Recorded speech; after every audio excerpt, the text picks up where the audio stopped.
আজকে সরল সুদ কষা ক্লাস 10 কোষে দেখি 2 পার্ট 4। তো আজকের এই পার্টেই কিন্তু সরল সুদ কষা শেষ হবে, ঠিক আছে। তো আগের পার্টে আমরা কিন্তু 16 অব্দি অঙ্কগুলো করছিলাম। তো 17 অঙ্কটা তোমাদের হোমওয়ার্ক দিছিলাম, তো আশা করি এটা হয়ে গেছে। 18 নম্বরের অঙ্কটা কিন্তু আজকে শুরু করব, ঠিক আছে। এবং এটা কিন্তু ইম্পর্টেন্ট অঙ্ক। কি বলছে, কোনো ব্যাংক বার্ষিক 5% হারে সরল সুদ দেয়। ওই ব্যাংকে দীপুবাবু বছরের প্রথমে 15,000 টাকা জমা দেওয়ার 3 মাস পরে 3,000 টাকা তুলে নিলেন এবং টাকা তুলে নেওয়ার 3 মাস পরে আবার তিনি 8,000 টাকা জমা দিলেন। ওই বছরের শেষে দীপুবাবু সুদে আসলে কত টাকা পাবেন হিসাব করে নির্ণয় করতে বলছে। এই অঙ্কটা 3টা পার্টে করতে হবে। এইটা একটা পার্টেই হতো যদি এরকম অঙ্কটা থাকতো। দেখো লাস্টে কি বলছে, সুদে আসলে কত টাকা পাবেন। যদি এরকম থাকতো অঙ্কটা যে বার্ষিক সুদের হার 5%, এত টাকা তিনি যদি জমা রাখেন কোনো একটা ব্যাংকে এবং 1 বছরের পর তিনি কত টাকা সুদে আসলে পাবেন। সুদে আসলে মানে হচ্ছে আসল আমি কত টাকা রাখছি এবং সেই টাকা থেকে 1 বছরে আমি কত টাকা সুদ পেলাম, তাদের যোগফলটাই হলো সুদ যোগ আসল, তাই না। তো এখানে কিন্তু এই অঙ্কটা ডাইরেক্ট হবে না, 3টা পার্টে করতে হবে। কীরকম, যে প্রথমে দেখো কি বলছে, 15,000 টাকা জমা রাখার 3 মাস পরে 3,000 টাকা যে তুলে নিলেন, তাহলে আসল তো আর 15,000 টাকা থাকলো না, কমে গেছে। 3 মাস পর তো টাকাটা কমে গেছে। 3 মাস পরে যে 3,000 টাকা তুলে নিল, 15,000ই কি থাকলো? থাকবে না। আর আমরা জানি সুদ সবসময় আসলটার উপর হয়। এবার আবার কি করছে, যে টাকা তুলে 3 মাস পরে আবার তিনি, তার মানে এই যে 15,000 টাকা তিনি যে রাখছেন, 3 মাস পর 3,000 টাকা যদি তুলে নেন, তার মানে 12,000 টাকা পরবর্তী 3 মাসে আবার সুদ পাবেন। এখানে কোনো টাকা রাখেনি। 3 মাস তুলে নেওয়ার পরে তিনি আবার 8,000 টাকা জমা দিলেন। তার মানে কি হলো, 12,000 টাকা আবার 3 মাস থাকলো, থাকার পর আরও তিনি 3 মাস পরে 8,000 টাকা জমা দিলেন। তখন কিন্তু আসল হয়ে গেল 12,000 আর 8,000, 20,000 টাকা। তাহলে 20,000 টাকা তিনি কিন্তু পরবর্তী আরও 6 মাস রাখলেন, কারণ 3 3 6 মাস, পরবর্তী 3 মাস 6 মাস যদি হয় তাহলে 12 মাস হচ্ছে, আর 12 মাস মানে 1 বছর। তো 1 বছরে তিনি কত সুদ পেলেন এবং আসলটা মানে তখন এই আসল কত হয়ে যাবে, 12,000 যোগ 8,000, 20,000-এর উপর এই 3 বছর 3টা পার্টের কত সুদ হলো তাদের যোগফলটাই কিন্তু সুদ যোগ আসল। এক এক করে অঙ্কটা আসি, প্রথমে মুখে বলে নিলাম। দেখো এখানে আমি কতগুলো মাসের নাম লিখি, তাহলে ব্যাপারটা ক্লিয়ার হবে। আমি সংক্ষেপে লিখলাম, হ্যাঁ। দেখো এটা হলো জানুয়ারি, যে লিখলাম জানুয়ারি, ফেব্রুয়ারি, মার্চ, এপ্রিল, মে, জুন, জুলাই, আগস্ট, সেপ্টেম্বর, অক্টোবর, নভেম্বর, ডিসেম্বর। তো তিনি কি করছেন, যে তিনি 15,000 টাকা ব্যাংকে রাখছিলেন, তিনি কি করছেন এই 3 মাস, জানুয়ারি, ফেব্রুয়ারি, মার্চ, 3 মাস তিনি 15,000 টাকা রাখার পর কোনো একটা এমার্জেন্সির কারণে এই 3 মাস পরে তিনি টাকাটা 3,000 টাকা তুলে নেন। তার মানে এই 3 মাস ছিল হচ্ছে আসলটা কত ছিল, পিটা কত ছিল, 15,000 টাকা। 3 মাস পর যদি 3,000 টাকা তুলে নেয় এবং 3 মাস কোনো টাকা রাখেনি, তাহলে এই যে এপ্রিল, মে, জুন, এইখানে কত টাকা ছিল, পিটা 3,000 টাকা তুলে নিছেন, কিন্তু আসলটা তখন কিন্তু ছিল হচ্ছে 12,000 টাকা, ঠিক আছে। আসল তখন 3 মাস পরে তো টাকাটা তুলে নেন, তাহলে আসল কত হলো, 12,000 টাকা। এবারে 3 মাস পরে এই যে এপ্রিল, মে, জুন, জুন যাওয়ার পর জুলাইয়ের আবার কি করছেন, প্রথমেই তিনি 8,000 টাকা জমা রাখেন। 8,000 টাকা তিনি জমা রাখেন। 3 মাস পরে 8,000 টাকা জমা রাখলে আসলটা কি আর 12,000 থাকবে না, তখন কিন্তু আসলটা হয়ে যাবে 12,000 আর 8,000 যোগ করলে হচ্ছে 20,000 টাকা। এই 20,000 টাকা পরবর্তী 6 মাস তিনি রাখেন। এরপর তিনি কি টাকা তুলেন, 1 বছর হয়ে গেছে কমপ্লিট। এবার টাকা তুলেন, তোলার পর তো 20,000 টাকাই ফেরত দেবে না, এতদিন যে টাকাটা রাখছে তার উপর সুদ হয়েছে। তাহলে বলছে সুদে আসলে কত সেটা তোমাকে নির্ণয় করতে বলছে। তো আমরা কিভাবে করব, আমরা দেখব এই যে প্রথম 3 মাসের ক্ষেত্রে এই টাকাটা রাখলে কত সুদ পায়, তারপর 3 মাস পরে যে 3,000 টাকা তুলে নিল, 12,000 টাকার উপর কত সুদ হলো, তারপর এই 3 মাস পরে 8,000 টাকা রাখার পর আসল 20,000 টাকার উপর কত সুদ হয়, তারপর এই 3টে সুদের যোগ আর এই আসলটা যোগ করে দিব, তাহলে সুদে আসলে হয়ে যাবে। তাহলে আমরা কিভাবে শুরু করব, যে প্রথম 3 মাসের ক্ষেত্রে আমরা দেখব যে সুদ কত হচ্ছে 15,000 টাকার উপর। আসলটা এখানে কত? আসল হচ্ছে পিটা 3 মাসের ক্ষেত্রে 15,000 টাকা, ঠিক আছে, 15,000 টাকা।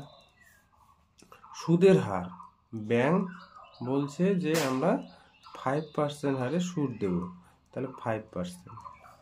এবং বলছে এখানে সময়, তাহলে আমরা এই 3 মাসের ক্ষেত্রে এই টাকাটার উপর সুদ বের করব। আর সময়কে আমরা সবসময় জানি যে কিসে কনভার্ট করব, বছরে। তাহলে এখানে তো মাস আছে, তাহলে মাসকে বছরে কনভার্ট করার জন্য কি 12 দিয়ে মাসকে ভাগ করতে হবে। তাহলে এত কি আর মাস থাকবে, বছর হয়ে যাবে। 3 দিয়ে কাটবে দেখো 4, তার মানে 1/4 বছর। এইখানে আমাদের নির্ণয় করতে হবে সুদ, তার মানে এই যে টাকাটা আমি এই টাকার উপর কত টাকা সুদ পাবো, তার মানে আয়টা নির্ণয় করতে হবে। তাহলে আমরা তো ফর্মুলা জানি আই এর, আমরা জানি I is equal to PTR by 100, I is equal to PTR by কি 100। এবার এখানে সব ভ্যালু বসাবো, তাহলে এখানে বসালে কি পি কত, 15,000 টাকা, পি হচ্ছে 15,000, টি বলতে 1/4, তারপর 4টা নিচে চলে আসবে, 4 নিচে আসলো, আর বলতে 5, আর এখানে কি 100 গুণ আছে, তাহলে এই শূন্য এই শূন্য এই দুইটা শূন্য শূন্য কাটলো। এইবার দেখো 2 দিয়ে কাটি, 2 দুগুণ 4, এখানে হচ্ছে 7 দুগুণ 14, 5 দুগুণ 10, তাহলে 75 আর 5 গুণ করলে 5 5 25, 5 7 35, 37, নিচে 2, তাহলে 375কে 2 দিয়ে ভাগ করলে 187 টাকা 50 পয়সা, এত টাকা। তাহলে এই যে আমি 3 মাস যদি প্রথম টাকাটা রাখি, তাহলে আমি 15,000 টাকার উপর সুদ পাবো 187 টাকা। তাহলে এটা আমি বক্স করে দিলাম, তোমরা কিন্তু পরীক্ষা হলে করবে না, ঠিক আছে, বক্স। এবারে 3 মাস পর তো তিনি আবার টাকা তুলে নেন, কয় টাকা তুলে নেন বলছে, 3,000 টাকা তুলে নিলেন। তার মানে এপ্রিল মে জুন এইখানে আসল থাকলো হচ্ছে 12,000 টাকা। 12,000 টাকার উপর কত সুদ পেলেন সেটা নির্ণয় করব। তাহলে আমরা দ্বিতীয় 3 মাসের ক্ষেত্রে, দ্বিতীয় 3 মাসের ক্ষেত্রে, দ্বিতীয় 3 মাসের ক্ষেত্রে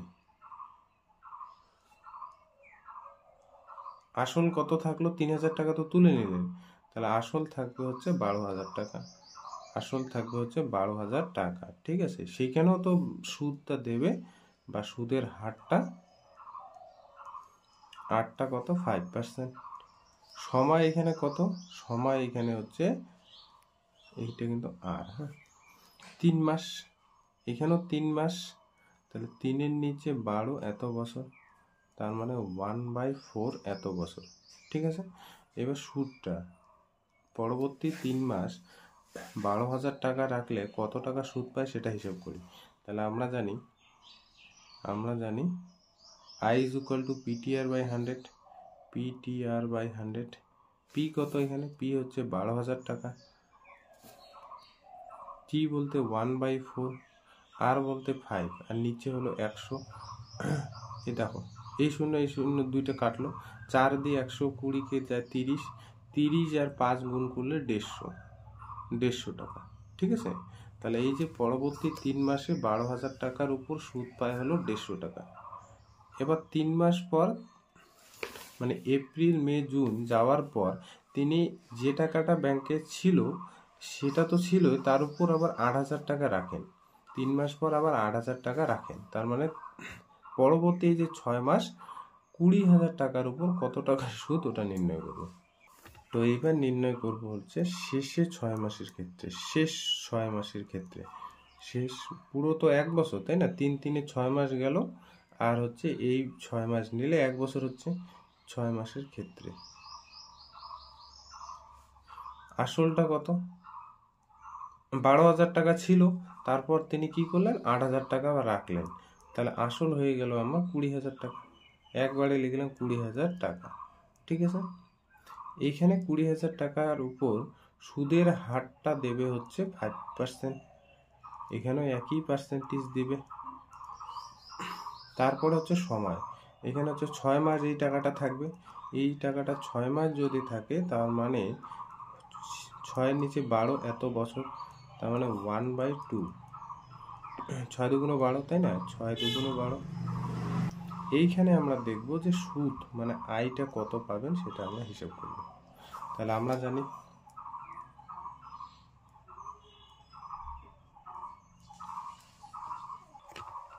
I is equal to PTR by 100। P কত? পি হচ্ছে 20,000 টাকা গুণন টি হচ্ছে 1/2, 2টা নিচে চলে আসবে, 8টা হলো 5 আর নিচে হচ্ছে এখানে 100। এই দুইটা শূন্য এই দুইটা শূন্য কাটলো, 2 দিয়ে 200কে কাটলে 100, 100 গুণন 5 করলে 500। তাহলে আমরা এই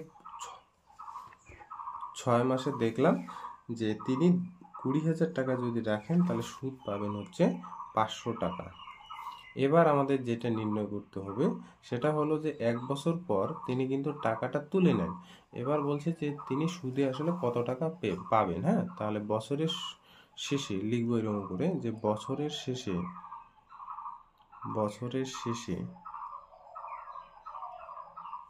কি নাম জানি ছিল, দীপু বাবু। হ্যাঁ, দীপু বাবু সুদে আসলে পাবেন, সুদে আসলে পাবেন। তাহলে ব্যাংক সুদে আসলে কত টাকা দেবে দেখো। এইবার বছরের শেষে দীপুবাবু সুদ যোগ আসল, এবার বড় আসল কত হবে দেখো। তাহলে ব্যাংকে আসল শেষে কত টাকা ছিল, এই যে 20,000 টাকা। পরবর্তী 6 মাসের ক্ষেত্রে যে টাকাটাই আসে সেটাই না আসল হবে। আসল তো আর 15,000 টাকা থাকবে না, আসল কত হয়ে যাবে 20,000 টাকা। এই জায়গাটায় কিন্তু অনেকে ভুল করে যে আসলটা মনে হয় 15,000 টাকা, আসলটা কিন্তু 15,000 টাকা না। শেষে যে টাকাটা থাকবে আসল, সেই টাকাটাই না হবে। 15,000 টাকা দিলে কিন্তু এখানে ভুল হয়ে যাবে। ঠিক আছে, 15,000 টাকা তো নেই, আসলটা 20,000 টাকা আছে। যোগ সুদটা কত পেলো দেখো, প্রথমে পেলো 187 টাকা 50 পয়সা, তারপরে পেলো হচ্ছে 150 টাকা, তারপরে পেলো হচ্ছে 500 টাকা। 3 খাতে টাকা রাখার পর এরকম সুদ পাবে। এগুলো সব যোগ করবে, যোগ করে দেখবে আসবে 20,837 টাকা 50 পয়সা। এটাই অ্যান্সার। তো 19 নম্বর অঙ্কটা দেখো কি বলছে যে রহমত চাচা একটি বাড়ি তৈরি করার জন্য বার্ষিক 12% সরল সুদের হারে 2,40,000 টাকা ব্যাংক থেকে ধার নেন। ধার নেওয়ার 1 বছর পর তিনি বাড়িটি প্রতি মাসে 5,200 টাকায় ভাড়া দেন। ধার নেওয়ার কত বছর পরে তিনি বাড়ি ভাড়ার আয় থেকে ব্যাংকের টাকা সুদ সহ শোধ করবেন তা হিসাব করি। তাহলে রহমত চাচা ব্যাংক থেকে 2,40,000 টাকা নিলেন, বার্ষিক 12% সরল সুদ হারে একটা বাড়ি তৈরি করলেন এবং বাড়ি তৈরি করার পর সেই বাড়িটি ভাড়া দিলেন। প্রতি মাসে সেখান থেকে বলছে 5,200 টাকা পেলেন। এবার এই যে ব্যাংক থেকে 2,40,000 টাকা নিলেন 12% সরল সুদ হারে, যত টাকায় সুদে আসলে হোক না কেন, বলছে যে এই যে বাড়ি ভাড়ার টাকা থেকেই তিনি ব্যাংকের থেকে যে টাকা নিলেন এবং সেই টাকার যে সুদ হলো সব পরিশোধ করবেন কত বছরে, সেটা তোমাকে হিসাব করতে বলছে। তো আমরা প্রথমে কি করব, প্রথমে দেখব হচ্ছে এই টাকাটার উপর বার্ষিক 12% সুদের হারে, বার্ষিক 12% সরল সুদের হারে কোনো একটা বছর আমরা ধরে নিব, সেই বছরটাই তো বের করতে বলছে। ধার নেওয়ার কত বছর পরে, আমরা ধরে নিব যে ধার নেওয়ার x বছর পর। তাহলে সময়টা আমি পেয়ে গেলাম x বছর পর।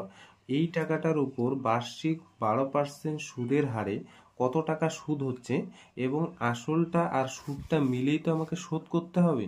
সেজন্য আমরা প্রথমে কি ধরে নিব দেখো, আস্তে আস্তে লিখি তাহলে ব্যাপারটা ক্লিয়ার হবে। তাহলে আমরা প্রথমে ধরে নিচ্ছি, ধরি ধার নেওয়ার এই যে টাকাটি যে নিল সেটা তো ধার নিছে, তো ধার নেওয়ার x বছর পর, কোনো একটা বছর পর, এটাই আমাদের বের করতে হবে। তিনি সুদ সহ শোধ করবেন, সুদ সহ শোধ করবেন। ধার নেওয়ার 1 বছর পর তিনি সুদ সহ শোধ করবেন। তো প্রথমে আমরা দেখব যে 2,40,000 বার্ষিক 12% সরল সুদে যে বছরই শোধ করুক না কেন, 2 বছর 4 বছর 8 বছর যে বছরই শোধ করুক না কেন, তাকে কত টাকা সুদ দিতে হচ্ছে এটা হিসাব করব। তারপর তো সুদে আসলে শোধ হবে, তাই না? তাহলে আমরা লিখি, আমরা জানি I is equal to PTR by 100, আমরা জানি I is equal to PTR by 100। I is equal to PTR by 100। এটা 1 নং দিই। এখানে দেখো, এখানে পি বলতে আসল, এখানে কত টাকা ব্যাংক থেকে ধার নিয়েছিলেন? 2,40,000, এবং দেখে দেখে শূন্যগুলো কিন্তু দেবে, ঠিক আছে? 2,40,000। এখানে কিন্তু অনেকে যদি একটা শূন্য ভুল দিয়ে দাও তাহলে কিন্তু অঙ্কটা হয়ে যাবে ভুল, হ্যাঁ হয়ে যাবে, ভুল হয়ে যাবে কিন্তু, ঠিক আছে? এবার সুদের হারটা কত পার্সেন্ট হারে নিয়েছিলেন ব্যাংক থেকে? 12%, মানে 12 টাকা, 12% হারে এই টাকাটা নিয়েছিলেন। এবং সময়, এখানে ধরে নিলাম যে কোনো একটা বছর সুদ সহ শোধ করবেন, তাহলে এখানে সময়টা আমি ধরে নিলাম এক্স বছরে ধরে নিলাম। সুদটা আমাদের নির্ণয় করতে হবে, যে বছরই শোধ হোক না কেন, হ্যাঁ, তাহলে সেখানে এই টাকাটার উপর কত সুদ দিচ্ছেন। তাহলে 1 নং থেকে কি লেখা যায়? I is equal to PTR by 100। P কত? 2,40,000। 2 4 4টা শূন্য গুণন টি কত? এক্স গুণন আর কত? 12, নিচে হচ্ছে 100।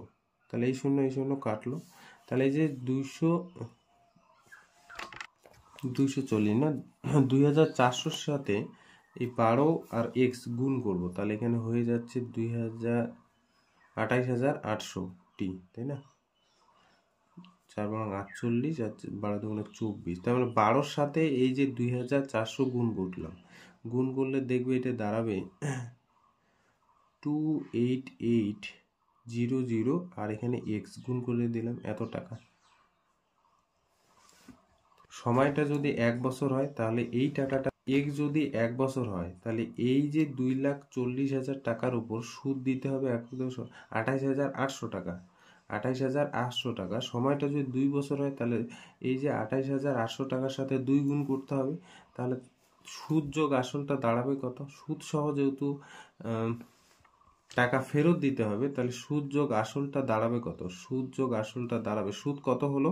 সুদ হলো 28,800 ইন্টু এক্স যোগ আসলটা কত? কোন টাকাটার উপর?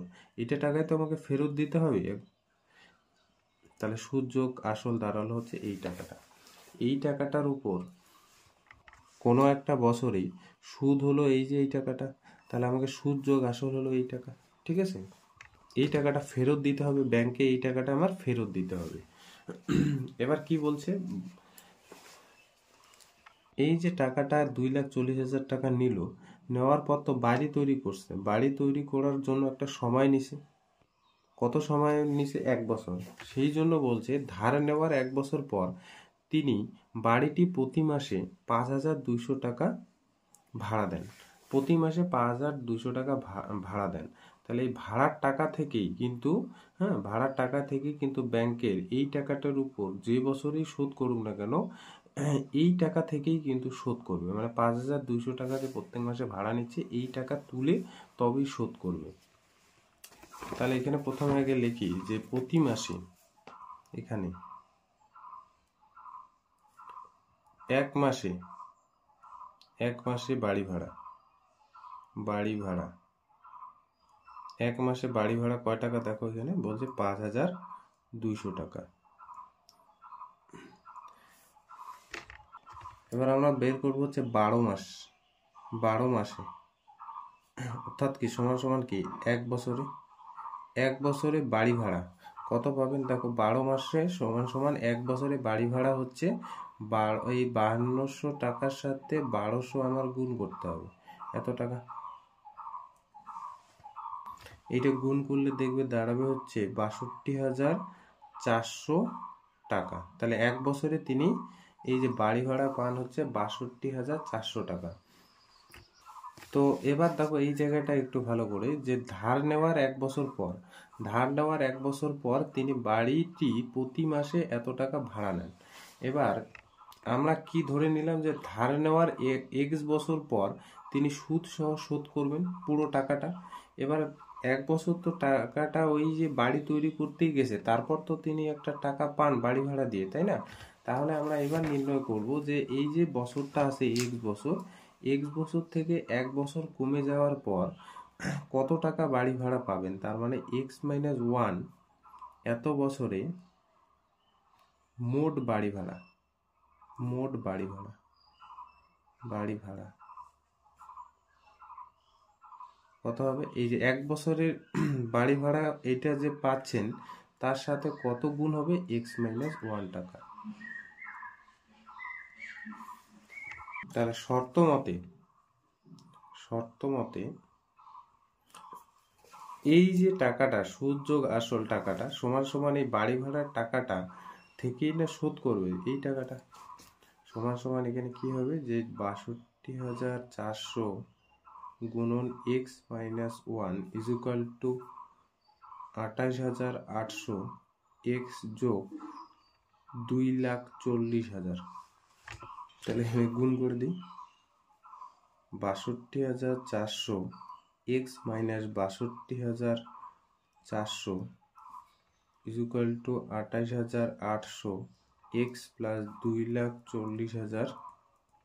তাহলে এখানে কি করবো? এই 28,800কে এদিকে নিয়ে আসি, 62,400 x minus 28,800 x is equal two, এটা যোগ হয়ে যাবে 2,40,000 যোগ 62,400, এখানে বিয়োগ করতে হবে।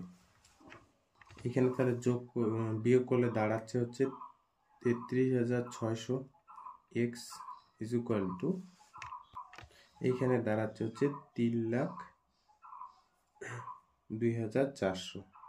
তো একটা জিনিস দেখো, ছোট করার জন্য এরকম করতে পারো, এই যে 33,600 এই জিনিসটাকে আমি লিখতে পারি 336 গুণন 100 গুণন এক্স লেখা যায়, আর এখানে লেখা যায় 3,24 গুণন 100, এইভাবে লেখা যায়। দেখো এটার সাথে এটা গুণ করলে এটাই দাঁড়াবে।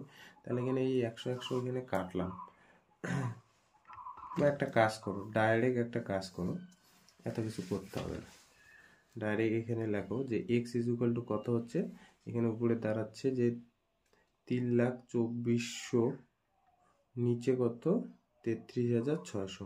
তাহলে এই শূন্য কাটলো, দেখবে এটা 9 দিয়ে একবারে যায়, 9 দিয়ে এটা কাটলে একবারে পুরোটা হয়ে যাবে। তাহলে এক্স কত হবে? এক্স হবে 9 বছর। তাহলে 9 বছর পর কিন্তু তিনি যে ধার নেওয়ার 9 বছর পর সুদ সহ শোধ করবেন। তাহলে লিখে দিই, তিনি ধার নেওয়ার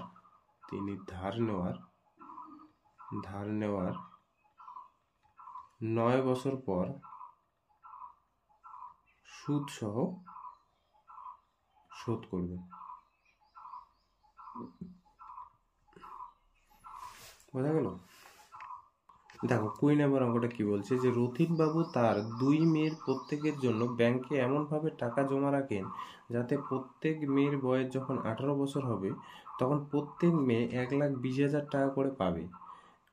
ব্যাংকে বার্ষিক সরল সুদের হার 10% এবং মেয়েদের বর্তমান বয়স যথাক্রমে 13 বছর এবং 8 বছর। তিনি প্রত্যেক মেয়ের জন্য কত টাকা ব্যাংকে রেখেছিলেন সেটা হিসাব করতে বলছে। ব্যাংক 10% হারে সরল সুদ দেবে এবং বলে রাখছে যে একজনের বয়স হচ্ছে, বড় মেয়ের বয়স হচ্ছে 13 বছর, ছোট মেয়ের বয়স হচ্ছে 8 বছর। এবার 18 বছর তারা না হওয়া পর্যন্ত কিন্তু টাকা পাবে না। তাহলে 18 বছর হওয়ার পর প্রত্যেক মেয়ে, মানে বড় মেয়েও 1,20,000 পাবে, তাহলে ছোট মেয়েও 1,20,000 টাকা পাবে। তাহলে বলছে যে তিনি প্রত্যেক মেয়ের জন্য কত টাকা ব্যাংকে জমা রাখবেন যাতে করে 18 বছর পর প্রত্যেকেই 1,20,000 টাকা করে পায়।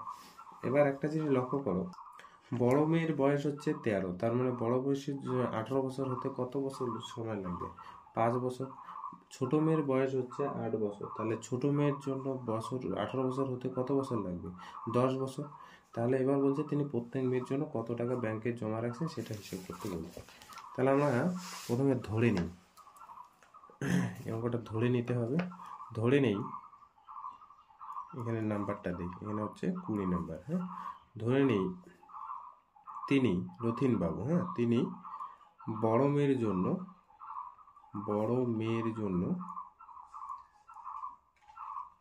জন্য x টাকা এবং ও ছোট মেয়ের জন্য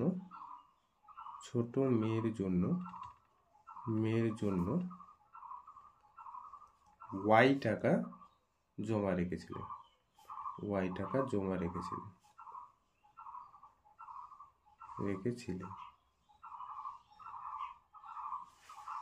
তার মানে ব্যাংকে যে টাকা জমা রাখবেন সেটাই আসল, তাই না? ব্যাংকে যে টাকা জমা রাখবেন বড় মেয়ের জন্য সেটাই হলো আসল। সেক্ষেত্রে একটা সুদ পাবো, এবং সুদের হারটা কত সেটাও বলে রাখছে যে 10%। তো আমরা বড় মেয়ের ক্ষেত্রে দেখি যে কত টাকা, এই টাকাটার উপর কত টাকা সুদ পান। হ্যাঁ, তো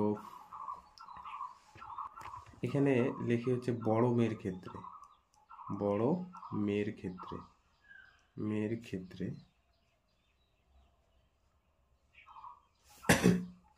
আমরা জানি একটা ফর্মুলা লিখি, আমরা জানি সুদটা বের করবো, ঠিক আছে, আইটা বের করবো, পিটিআর বাই হচ্ছে 100, এটা হচ্ছে 1 টাকা। এখানে দেখো আসলটা কত, ব্যাংকে তিনি বড় মেয়ের ক্ষেত্রে যে টাকা রাখছেন সেটাই আসল, আর সেটাই বের করতে হবে এক্স। আমি আগের দিনও বলছিলাম তুমি ব্যাংক থেকে যে টাকা তুলবে আর ব্যাংকে যে টাকা রাখবে সেটাই কিন্তু আসল। এখানে ব্যাংক বলে রাখছে যে কত টাকা সুদ দেবে, সুদের হার, যে টাকায় রাখো বলছে সুদের হার, কিন্তু সুদের হার মানে আরটা হচ্ছে 10%, সুদের হার কিন্তু 10%। এইবার একটা ভালো করে জিনিস লক্ষ্য করো, প্রত্যেকের বয়স 18 বছর হতে হবে। এইবার দেখো বড় মেয়ের বয়স কত, 13 বছর, তার মানে 18 বছর হতে সময়টা কত বছরের জন্য খাটবে, তাহলে এখানে সময় মানে টিটা, তার মানে সময় বড় মেয়ের ক্ষেত্রে সময়টা কি বলতো, 18 বছর তো বয়স হতে হবে, কিন্তু বড় মেয়ের বয়স হচ্ছে 13 বছর, তার মানে সময়টা হবে 5 বছর, তাই না? এই 5 বছরে এই টাকাটার উপর 10% সরল সুদে 5 বছরে কত টাকা সুদ পায় সেটা আগে হিসেব করি। সুদ, এবার সুদটা কেন বের করছি কারণ আছে, দেখো 1 নং থেকে কি পাবো, I is equal to PTR by 100, P কত এক্স, টি কত 5 বছর, আর কত 10, বাই হচ্ছে কত 100। তাহলে এখানে কত হবে, এই শূন্য কাটলো, 5 দুগুণ 10, তাহলে সুদ পেল হচ্ছে x/2। এবার শর্ত মতে একটা জিনিস লক্ষ্য করো, শর্ত মতে কি বলছে যে 18 বছর হওয়ার পর প্রত্যেক মেয়ে, মানে বড় মেয়েও 1,40,000 টাকা পাবে বা ছোট মেয়েটাও পাবে। তাহলে বলছে শর্ত মতে এই যে বড় মেয়ের জন্য টাকা রাখছে হচ্ছে x টাকা, এবং সুদ আর আসল মিলেই তো টাকাটা পাবে, তাহলে x/2 হলো এটা সুদ, x টাকা হলো আসল, সেই টাকাটার উপর সুদ কত x/2, সেটার পরিমাণ কত পেল 1,20,000। এবং এটা কিন্তু ভালো করে দেখে লিখবে, 1 2 1 2, তারপরে কিন্তু 4টা শূন্য এবং মিলায় দেখবে, ঠিক আছে? তাহলে এখান থেকে কিন্তু x আমাদের বের করতে হবে। তাহলে দেখো তো এখানে 2 হলো লসাগু, এখানে কত হবে, 2x plus x is equal two হচ্ছে 1 2 4, 4টা 0, তাহলে এখানে হচ্ছে 3x, আর এখানে কি হবে 12, 4টা শূন্য গুণন হচ্ছে 2, দেখো 3 দিয়ে কাটবে, 3 এ 4 এ 12, 4-এর পর কিন্তু 4টা শূন্য, এবার এই যে 2 দিয়ে 40,000কে গুণ করবে, তাহলে কত হচ্ছে 80,000 টাকা। তাহলে বড় মেয়ের জন্য কত টাকা রাখছে, বড় মেয়ের জন্য, অতএব বড় মেয়ের জন্য কিন্তু 80,000 টাকা রাখছেন, ঠিক আছে, 80,000 টাকা। এবার ছোট মেয়ের জন্য, এবার এখানে দেখবো ছোট মেয়ের ক্ষেত্রে এখানে আসল কত টাকা রাখছে, আসলটা মানে এটাই তো আমরা বের করব, আসল ধরে নিছি, আসল হচ্ছে ছোট মেয়ের জন্য, এই যে ছোট মেয়ের জন্য ওয়াই টাকা জমা রেখেছিলেন, তাহলে ছোট মেয়ের জন্য আমরা ধরে নিচ্ছি ওয়াই টাকা হচ্ছে আসল। এবং এখানেও ছোট মেয়ের জন্য সুদের হারটা কিন্তু 10%। আর একটা জিনিস, সময়টা ভালো করে দেখো, ছোট মেয়ের বয়স কত, 8 বছর, তাহলে টাকাটা এই আসলটা খাটবে কত বছর? 18 বছর অবধি তো টাকাটা খাটবে, তাই না? তার মানে 18 বছর হতে কত বছর সময় লাগবে? তার মানে সময়টা হবে 18 থেকে 8 বাদ এত বছর, তার মানে কত বছর হবে? 10 বছর। এই 10 বছরে এই টাকাটার উপর 10% সুদ কত সেটা তোমাকে নির্ণয় করতে বলছে। আয়টা কত? তাহলে এখানে আমি সাইডে করছি, ঠিক আছে? তোমরা কিন্তু পরের পেজে করবে। তাহলে 1 নং থেকে আমি এখানে লিখতে পারি I is equal to PTR by 100। P বলতে আসল হচ্ছে ওয়াই, টি বলতে এখানে কত বছর? 10 বছর, পিটিআর আর বলতেও এখানে 10, তাই না? নিচে কত? নিচে হচ্ছে 100। তাহলে এই যে 0 0 0 0, তার মানে সুদ হলো ওয়াই টাকা, সুদ হলো ওয়াই টাকা। শর্ত মতে দেখো, শর্ত মতে একই জিনিস, এই টাকাটা আসল, এই আসলের উপর সুদ পেল কত? ওয়াই টাকা, সেটা আবার যোগ করে কত হলো? 1,20,000, 1,20,000 টাকা, 1,20,000 টাকা হচ্ছে সুদ। তার মানে এখানে 2y ইজ ইকুয়াল টু হচ্ছে 1,20,000। এবার 2 দিয়ে কাটবো, 6 2 12, তাহলে y ইজ ইকুয়াল টু 60,000। 60,000 টাকা তিনি কিন্তু ছোট মেয়ের জন্য রাখছেন। ছোট মেয়ের জন্য এই জন্য কম টাকা রাখছে, দেখো, কারণ টাকাটা খাটবে তো কয় বছর? 10 বছর। আর বড় মেয়ের জন্য টাকাটা যেহেতু কম বছর কাটবে, সেই জন্য টাকার পরিমাণটাও কিন্তু একটু বেশি রাখছে, ঠিক আছে? তাহলে অতএব এখানে লিখে দিব, তিনি তিনি বড় মেয়ের জন্য কত টাকা রাখছে? 80,000 এত টাকা। ও ছোট মেয়ের জন্য কয় টাকা রাখছে? 60,000 টাকা, এত টাকা ব্যাংকে জমা রেখেছিলেন। এটা লিখে দিন, এটা অ্যান্সার। এমসিকিউ গুলো দেখো, 21-এর 1 নাম্বারটা কি বলছে? বার্ষিক R% হার সরল সুদে পি টাকার টি বছরের সুদ আই হলে বলছে এখানে 1 number I is equal to PTR I is equal two 100, PTR is equal two হচ্ছে 100 ইন্টু আই, কোনোটিই নয়। তাহলে এখানে আসল কত? পি, সুদটা কত? R%, সময়টা কত? টি বছর, সুদ কত? আই। তাহলে বলছে এখানে কোন সূত্রটা হবে? তাহলে আমরা তো একটা ফর্মুলা জানি যে যখনই সরল সুদের অঙ্ক আসবে আই ইজ ইকুয়াল টু, আমরা জানি আই ইজ ইকুয়াল টু কি? PTR by 100, PTR by 100। এই সূত্রের সাথে কোনটা মেলে দেখো? এই সূত্রের সাথে মেলে হচ্ছে সি নাম্বারটা, কারণ দেখো I is equal to PTR by 100, তার মানে পিটিআর ইজ ইকুয়াল টু লিখতে পারি 100 ইন্টু আই, 100 ইন্টু আই। এটা অ্যান্সার। তার মানে অপশন কি? সি নাম্বার অপশনটা, এটা অ্যান্সার। এবার দেখো 2 নম্বরটা কি বলছে? কোনো মূলধন একটি নির্দিষ্ট সরল সুদের হারে 20 বছরের দ্বিগুণ হয়, একই সরল সুদের হারে ওই মূলধন 3 গুণ হবে। এই অঙ্কটা যদি তুমি একদম মানে ডেফিনেশন ওয়াইজ চলো তাহলে অনেকটাই বড় হবে। এবার আমাদের এখানে কি দেওয়া আছে? এমসিকিউ, মানে আমাদের যত তাড়াতাড়ি করতে পারবো সেটাই ভালো হবে, তাই না? সেজন্য আমরা কি করব? এই অঙ্কটার ক্ষেত্রে একটা শর্টকাট ট্রিক্স লাগাবো। কিরকম বলছে? মূলধন যাই হোক না কেন 20 বছরের দ্বিগুণ হয়, এবং মূলধন 20 বছরের দ্বিগুণ হচ্ছে। এবার এই মূলধনটা 3 গুণ হতে কত বছর সময় লাগবে? ভালো করে দেখো, ঠিক আছে? 2 নাম্বার, আমি ধরে নিচ্ছি মূলধন বা আসল, পি ধরি তো, মূলধন বা আসল সেটা হচ্ছে 100 টাকা। এই 100 টাকাটা দ্বিগুণ মানে কয় টাকা বলো তো? 100 টাকাটা দ্বিগুণ মানে 100 টাকাটা হয়ে যাচ্ছে 200 টাকা, 100 টাকাটা হয়ে যাচ্ছে 200 টাকা দ্বিগুণ। তাহলে এখানে প্রশ্ন হলো সুদ কত দিলে এই টাকাটা দ্বিগুণ হচ্ছে? আসল হচ্ছে 100 টাকা, এই টাকাটা সুদ আমার 100 টাকা দিলেই তবেই না আমার 200 টাকা হবে। এবং এই যে আসলটা 100 টাকা 200 টাকা হতে, 100 টাকার সুদ হতে আমাদের সময় লাগছে হচ্ছে 20 বছর। এটা বলছে কত হারে সুদ দিছে এটা আমি বেরই করবো না।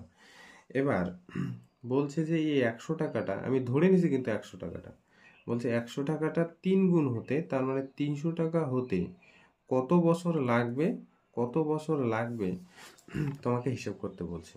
তাহলে দেখো তো 100 টাকাটা 300 টাকা হতে তোমার এখানে সুদ কয় টাকা হতে হবে? নিশ্চয়ই 200 টাকা সুদ হতে হবে, নাহলে তো 300 টাকা কোনোদিনও হবে না, তাই না? এবার একটা জিনিস লক্ষ্য করো, সুদ 100 টাকাটার উপর সুদ 100 টাকা হতেই 20 বছর সময় লাগছে। তাহলে এখানে বলো 100 টাকাটার উপর সুদ 200 টাকা হতে কত বছর লাগবে? নিশ্চয়ই 2 গুণ বছর সময় বেশি লাগবে, তার মানে কি 40 বছর। সেই অ্যান্সার, তাই না? সুদ 100 টাকা হতে 20 বছর সময় লাগছে, তাহলে আরও 100 টাকা হতে 20 বছর লাগবে, তার মানে 200 টাকা হতে কত বছর লাগবে? 40 বছর। শেষ। 3 নাম্বার অঙ্কটা দেখো কি বলছে, যে কোনো মূলধন 10 বছরের দ্বিগুণ হলে বার্ষিক সরল সুদের হার কত?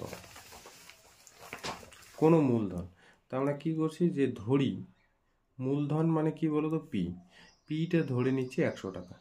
বুঝতে গেল? আমি শর্টকাট সব কিছু কিন্তু লিখছি, কারণ আমাদের এমসিকিউ। তাহলে বলছে এই 100 টাকাটা 10 বছরের দ্বিগুণ হচ্ছে, তার মানে সময়টা হচ্ছে 10 বছর। আমি কিন্তু এটা ধরি লিখলাম, হ্যাঁ, এখানে যেহেতু দেওয়া নেই, ও ধরি তো এখানে দেওয়া লিখছি, এই যে ধরি পিটা হচ্ছে 100 টাকা। তাহলে 10 বছরের দ্বিগুণ হলো, তার মানে সুদটা কত হলো, তার মানে আইটা নিশ্চয়ই 100 টাকা হবে। এই টাকাটা 200 টাকা হলো 10 বছরে, তার মানে সুদ কি 100 টাকা। তাহলে বলছে আরটা তোমার কত হবে সেটা তোমাকে নির্ণয় করতে বলছে, ঠিক আছে? তাহলে আমরা জানি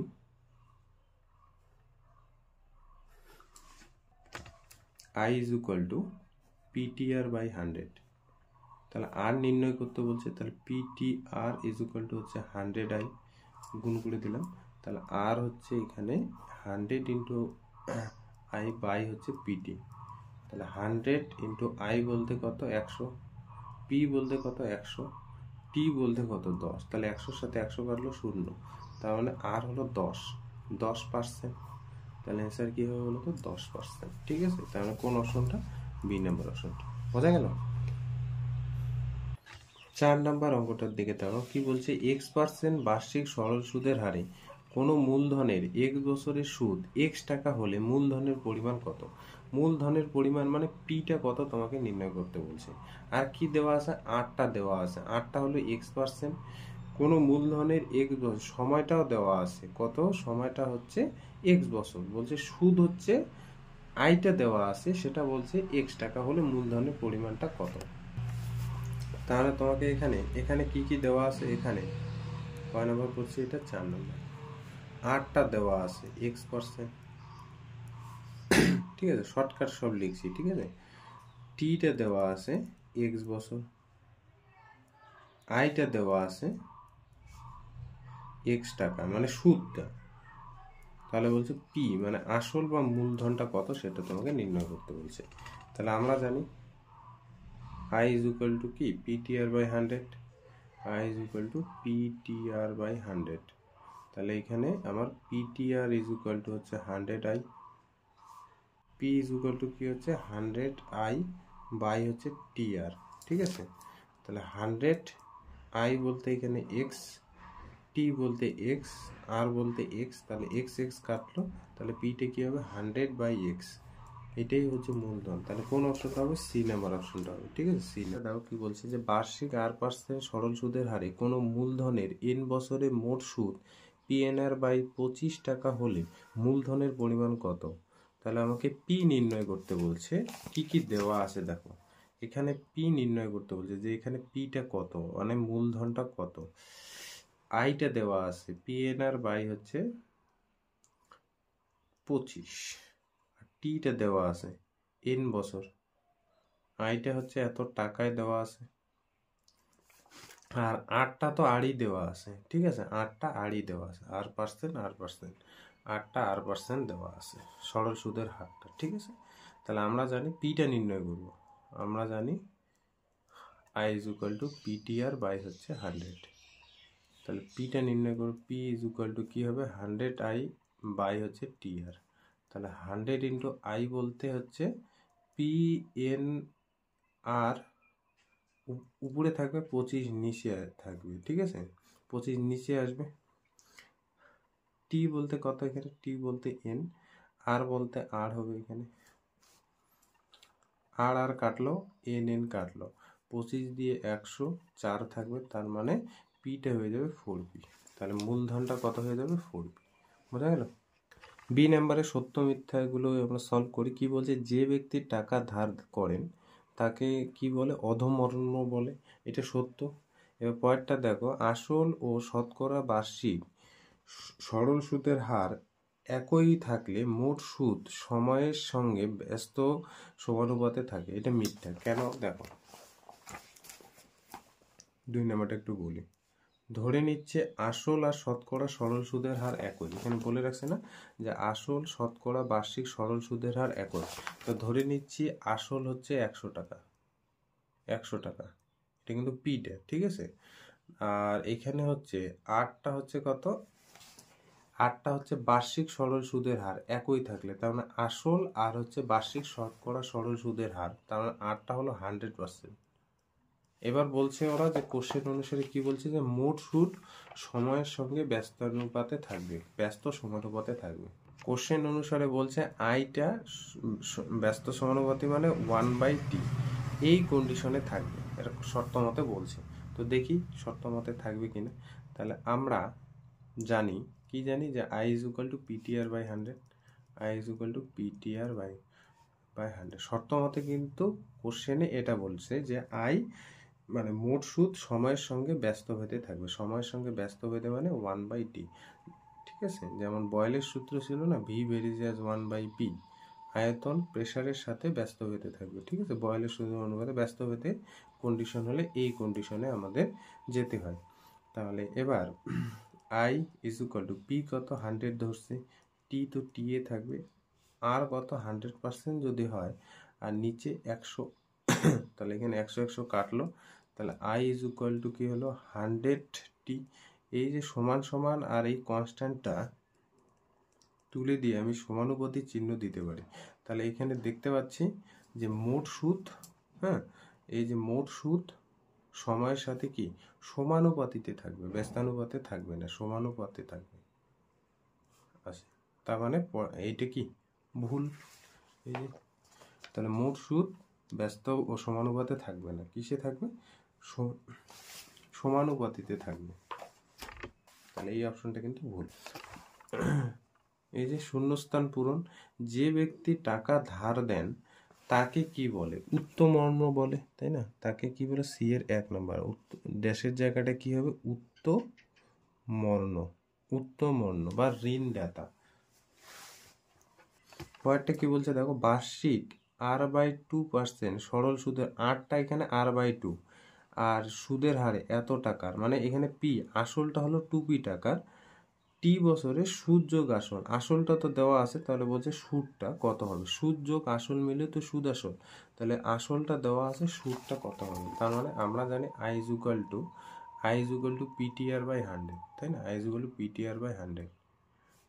তো এখানে দেখো তো পিটা দেওয়া আছে, আসলটা এখানে 2p, পি মানে এখানে 2p দেওয়া আছে, গুণন, এবার বছর তো বছরই দেওয়া আছে কত? টি, একবারে করছি কিন্তু টি, আর আরটা দেওয়া আছে r/2, আরটা আছে r/2, তাহলে আর এর নিচে হয়ে যাবে 2 আর নিচে তো 100 আছে, তাহলে কি হবে? এখানে দেখো 2 2 কাটলো, তার মানে এখানে হয়ে যাবে পিটিআর বাই হচ্ছে 100। তার মানে এই শূন্যস্থান পূরণ এখানে কি হবে? আসল যোগ মানে 2p প্লাস শূন্যস্থানের এখানে হয়ে যাবে পিটিআর বাই 100, পিটিআর বাই হচ্ছে 100, ঠিক আছে, শূন্যস্থানটার ওইখানটা, এটা অ্যান্সার। পরে কোশ্চেনটা কি বলছে দেখো, যে 1 বছরে আসল ও সুদ আসলের অনুপাত 8:9, বার্ষিক সরল সুদের হার মানে আটটা কত তোমাকে নির্ণয় করতে বলছে। তো এক এক করে আসি 3 নম্বরটা। আমরা জানি I is equal to PTR by 100, আমরা জানি I is equal to PTR by 100, PTR by হচ্ছে 100। তাহলে এখানে দেখো PTR is equal two 100i লেখা যায়, তাহলে আর সমান সমান কত? 100i বাই হচ্ছে পিটি।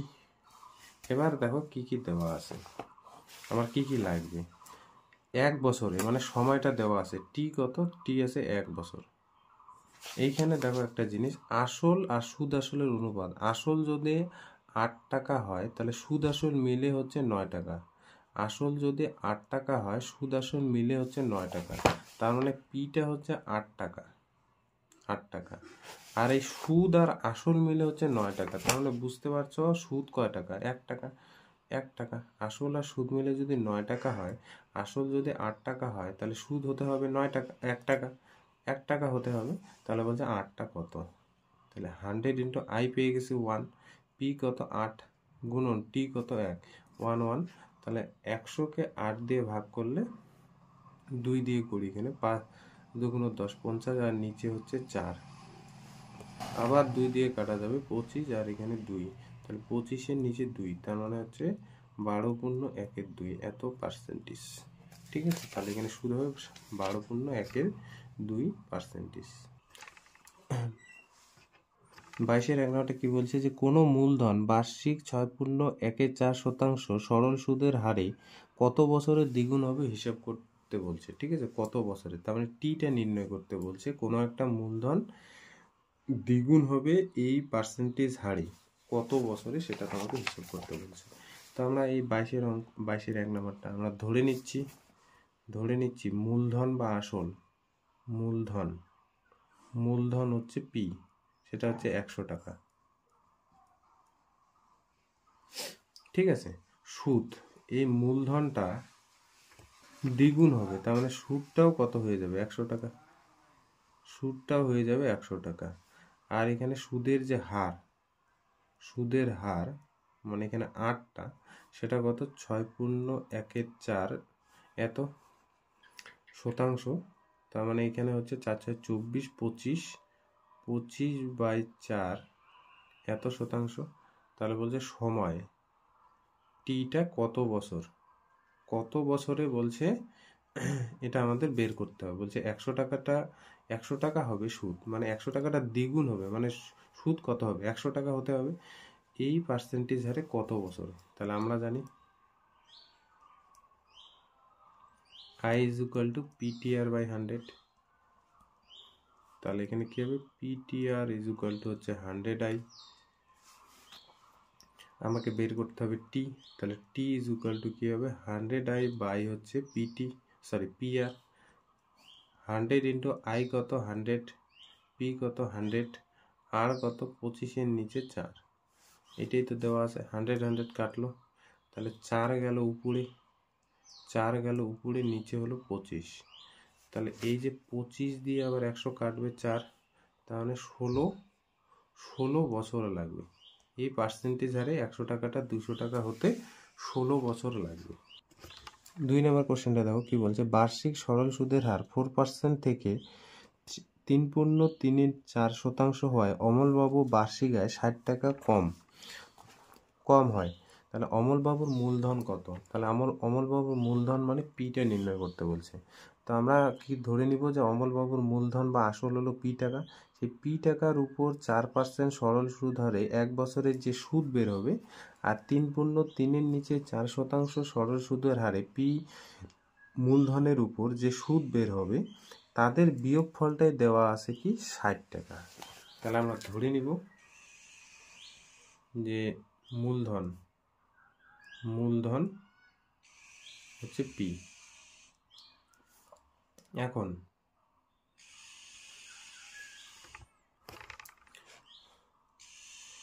সুদের হার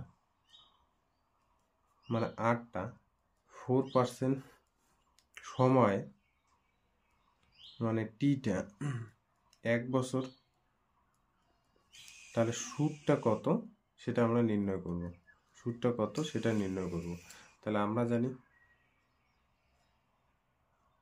I is equal to PTR/100, PTR/100। P তো পি এ আছে, আসল তো পি ধরছি, টি কত? 1 বছর।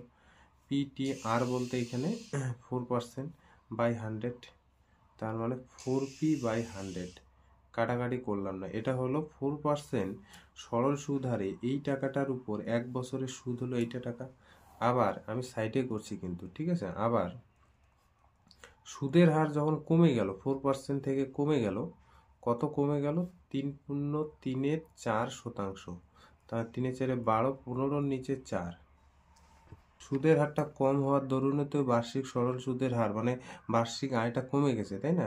4-এর থেকে একটু কম, দেখো আগে ছিল 4%, এখন 4%-এর থেকে কম সুদের হারটা। এই টাকাটারই উপর তাহলে কি হবে, সুদের হার কম হয়ে গেলে বার্ষিক আয় তো কম হবেই। তাহলে এখানে কি সময়, এখানে এই টাকাটার উপর সময় মানে টিটা কত বছর, 1 বছর। আর এখানে সুদটা বের করব যে এই পার্সেন্টেজ হারে যদি পি টাকাটার উপর সুদ দেয় তাহলে সুদটা কত হচ্ছে সেটা নির্ণয় করব। তাহলে আমরা জানি I is equal to PTR by 100, PTR by 100, sorry P তো পি এ আছে, টি বলতে 1 বছর, আর আর বলতে কি হবে পিটি আর, আর বলতে 15-র নিচে 4, তাই না? এর এখানে কি থাকবে 100, তাহলে উপরে হয়ে গেল 15 পি, নিচে হয়ে গেল 400। তাহলে শর্ত মতে কি বলছে, শর্ত মতে এই যে সুদ 4% সরল সুদে যে সুদ পেত পি টাকার উপর, তার 4% থেকে কমে যে টাকাটা সুদ পেত সেই দুইটার বিয়োগফলটাই দেওয়া আছে তোমার এখানে কত, 15 পি বাই হচ্ছে এখানে কত 400, সেটা দেওয়া আছে 60 টাকা। 60 টাকা এইখান থেকে পি হিসাব করবে, ঠিক আছে, নির্ণয় করবে পিটা, এখানে ক্যালকুলেট করবে, 400 লসাগু যাবে, পিটা দেখবে বের হবে 24,000 টাকা, ঠিক আছে। পিটা নির্ণয় করবে, পিটা দেখবে 24,000 টাকা বের হবে। আমি স্ট্রাকচারটা তৈরি করে দিলাম, তোমরা বাড়িতে করবে।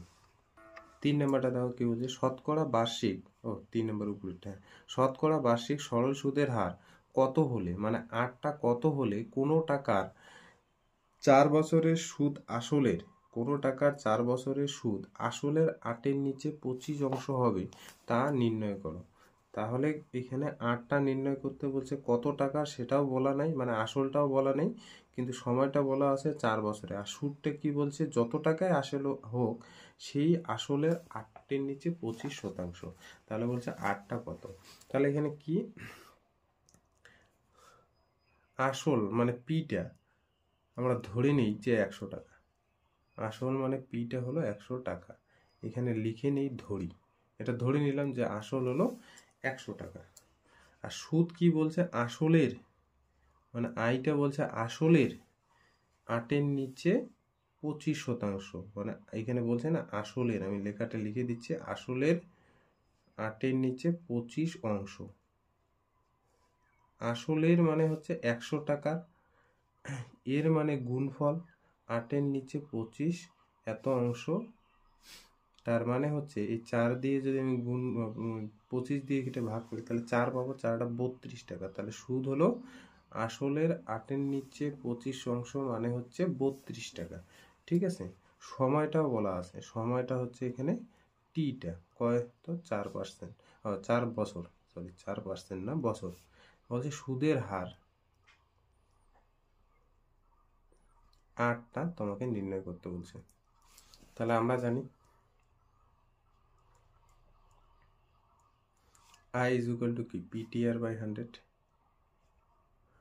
তাহলে এখানে PTR is equal to হচ্ছে 100I, তাহলে আরটা নির্ণয় করতে বলছে, আর মানে হবে 100I বাই হচ্ছে PT, 100 ইন্টু I, I বলতে এখানে কত, I বলতে 32, P বলতে 100 টাকা ধরছিলাম, আর এখানে T বলতে 4, তাহলে 100 কাটলো 8, তার মানে কি বার্ষিক সরল সুদের হার 8%, এটাই অ্যান্সার, ঠিক আছে। আশা করি 4 আর 5 এই দুইটা অঙ্ক অন্তত থাক, দুইটা অঙ্ক বাড়িতে করো, ঠিক আছে। আজকে তাহলে এতটুকুই থাকলো, নেক্সট দিন আমরা কিন্তু চক্রবৃদ্ধি সুদটা শুরু করবো, ঠিক আছে। এরপর আমরা একটা 10 ইয়ার্স দেবো, হ্যাঁ একটা ভিডিও এই চ্যাপ্টারটার উপর একটা 10 ইয়ার্স মানে রায় মার্টিনের যে কোশ্চেনগুলো আসে সেগুলো কিন্তু সলভ করে দেবো তোমাদের, সেগুলো দেখে নিও, ঠিক আছে। সেখানে দেখবে প্রয়োগের অঙ্কগুলো আমি করি, যেখানে প্রয়োগ আছে না অনেকগুলো, সেগুলো কিন্তু ইম্পর্টেন্ট, এই প্রয়োগের অঙ্কগুলো কিন্তু করতে হবে, ঠিক আছে।